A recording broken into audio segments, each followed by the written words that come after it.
আসসালামু আলাইকুম সুপ্রিয় দর্শক বন্ধুরা, আপনারা দেখতে পাচ্ছেন আমার খামারে একটা মুরগি ডিমে বসে আছে। এটা আসলে হোয়াইট লেঘর্ন জাতের মুরগি। এটা মূলত ডিম উৎপাদনের জন্য বিখ্যাত একটা জাত। এটা দেশি মুরগির একটা প্রজাতি। তো এই মুরগিটা খুব শান্ত স্বভাবের হয়। দেখেন আপনারা বুঝতে পারবেন শান্ত স্বভাব, কতটুকু শান্ত স্বভাব আসলে তারা। এই যে, কিন্তু ডিম পাড়ার জন্য বসে না, মূলত ও এমনিতেই বসে আছে রাত্রে। কিন্তু আমার এটা হচ্ছে ডিম পাড়ার জায়গা আসলে আমার খামারের।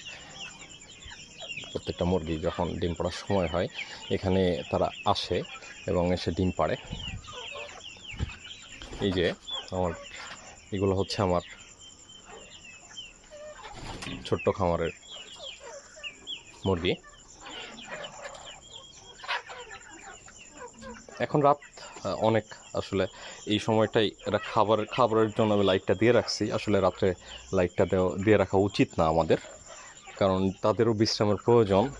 আমরা এই জন্য লাইটটা খাওয়ার জন্য মূলত আমি দিছি। খাওয়া শেষ হয়ে গেলে লাইটটা আবার নিভিয়ে দিতে হবে আমাদের খামার থেকে।